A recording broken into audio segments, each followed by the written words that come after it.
Slavă lui Dumnezeu stă în ascunderea lucrurilor, iar slavă împăraților stă în cercetarea lucrurilor. Proverbele 25, versetul 2, Dumnezeu să te binecuvinteze. Voi sări câteva versete și ne vom duce spre sfârșitul povestei și apoi să ne reîntoarcem la anumite versete, pentru că nu la întâmplare Dumnezeu a lăsat această întâmplare tulburătoare. E gen de lucru când le citește tulbură. Dacă citești Scriptura și nimic nu te tulbură, roagă-te Dumnezeu să activeze sensibilitatea ta. Ceva nu este în regulă. Chiar Domnul Iisus spune la generația lui despre această problemă. Zice, sunteți ca niște copii care vorbesc cu alții, care spun, am cântat de bucurie, nu ați dansat. Am cântat de jale, nu ați plâns. Cu alte cuvinte, sunteți insensibili. Și este o stare foarte periculoasă. Când citești Scriptură, ar trebui să te bucuri, ar trebui să plângi, ar trebui să fii tulburat în funcție de ceea ce citești.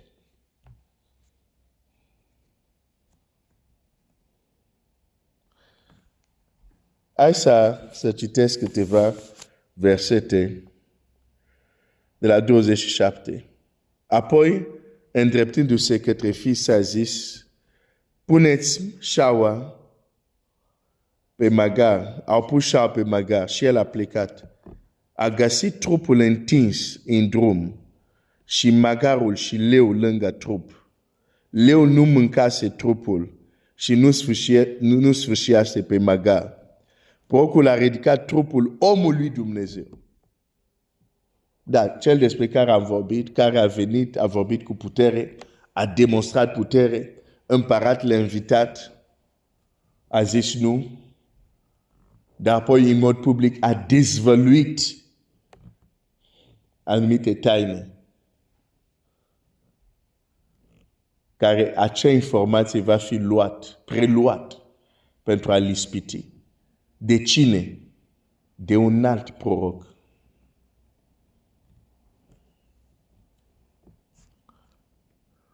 Biblia zice, deci vedem trupul lui este întins. Dumnezeu nu l-a trimis acolo ca să moară. Dumnezeu l-a trimis acolo să se ducă și să plece de acolo. Dumnezeu avea un alt plan pentru el, dar găsim trupul lui mort. Ce s-a întâmplat? O să revenim în detaliu. Dar aș vrea să-ți arăt ceva tulburător.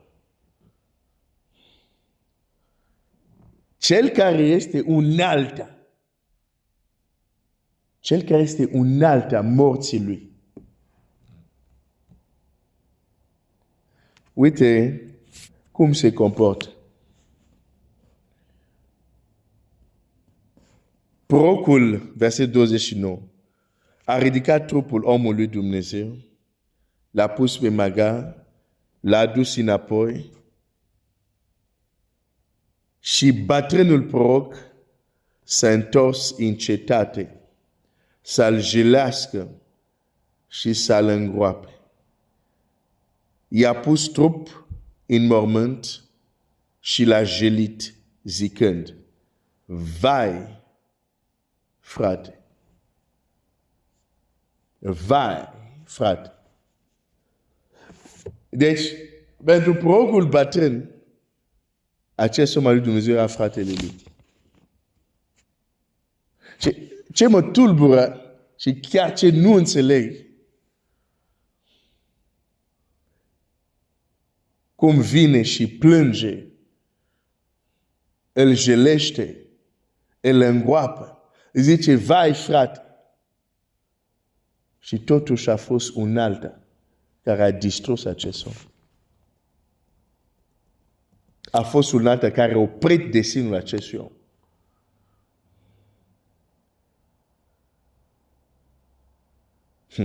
După ce l-a îngropat, a zis fiilor săi, când voi muri, să mă îngropați în momentul în care este îngropat omul lui Dumnezeu, să-mi puneți oasele lângă oasele lui. Ca se va împlini cuvântul pe care l-a strigat el din partea Domnului împotriva altarului din Betel și împotriva tuturor capiștilor de înălțimi din cetățile Samariei. Recunoaște că era un om al lui Dumnezeu, recunoaște că l-a folosit Dumnezeu. Și totuși, acest proroc bătrân a făcut ceva. N-am citit încă, eu știu că știi, dar o să luăm timp să citim ușor și să medităm. Ca să nu fim noi care facem asta la fratele nostru sau la sora noastră. Și când vom fi în poziția ca fratele nostru sau sora noastră să facă așa ceva, să avem înțelepciune. Să avem înțelepciune, să înțelegem, nu pentru că un adevărat proroc îți zice Dumnezeu mi-a zis, înseamnă neapărat că Dumnezeu i-a spus. E șocant, dar asta arată textul respectiv. Acest om, proroc bătrân, era un proroc adevărat.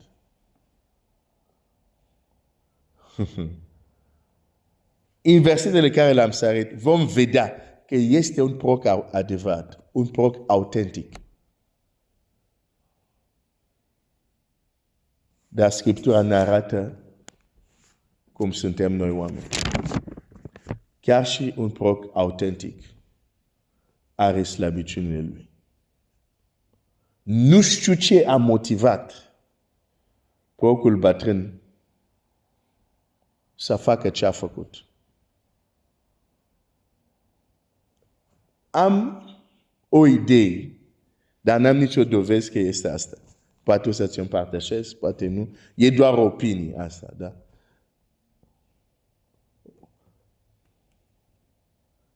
Dar acum zice, vai frate. Dar chiar era fratele lui.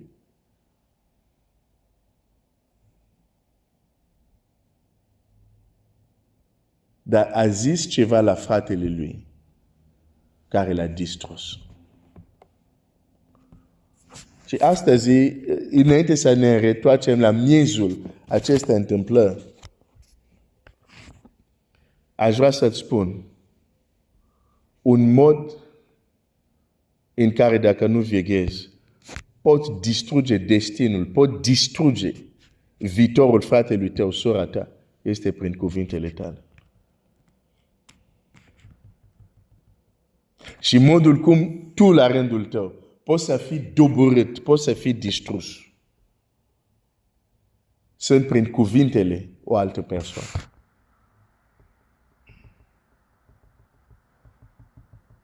Mă fie bine persoana apropiată. Dacă nu înțelegi că uneori nu persoana vorbește, cum Domnul Iisus a înțeles și a zis, înapoi a mea, Satan. După ce l-a laudat pe Petru, carne și sânge nu ți-au descoperit acest lucru, dar Tatăl meu ți-a descoperit lucrul acesta. După ce i-a spus asta, nu a durat mult. La același Petru i-a zis, înapoi a mea, Satan. Pentru că Domnul Iisus era un om matur spiritual. Și nu avea gândire care o întâlnesc astăzi. Că dacă cineva e autentic copilul lui Dumnezeu, n-are cum să mai fie influențat. N-are cum să fie microfonul satanei. Este autentic, e adevărat. Nu știu tu, dar eu nu cunosc ucenic mai autentic decât Petru. Dacă tu cunoști, dar să nu-mi spui că ești tu, da? Vorbește de altul.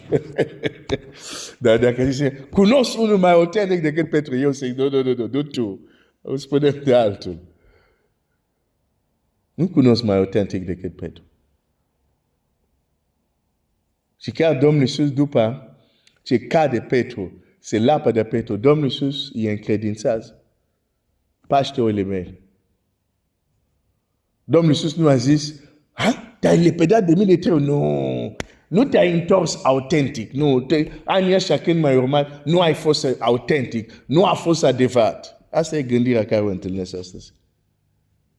Dacă cineva slujește o perioadă și dacă are o cădere, nu, n-a fost cu adevărat întorsă, n-a fost cu adevărat a lui, îmi pare rău să zic, o astfel de gândire nu este matură, pentru că nu are nicio legătură cu Scriptura.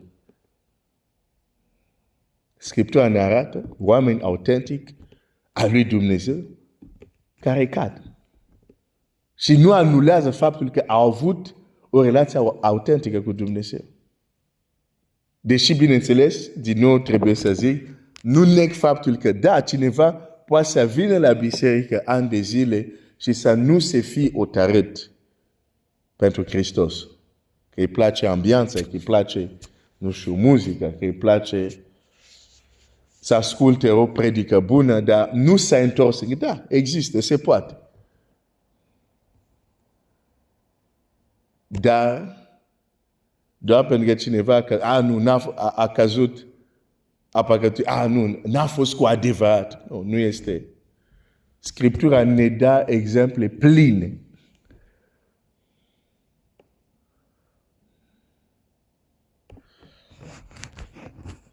Dumnezeu să ne ajute să ne rugăm unii pentru alții.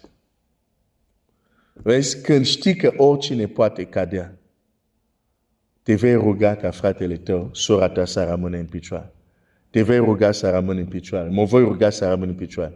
Dar când avem această gândire imatură, că din moment ce, el e cu adevărat autentic, n-are cum să mai. Nu e adevărat. Vezi, nu te mai vei ruga pentru el. Să nu cadă, Dumnezeu să-l țină în picioare. Roagă-te pentru frații tăi. Fii un Epafras. Pentru că și un profet autentic poate să cadă. Que Dieu te bénisse.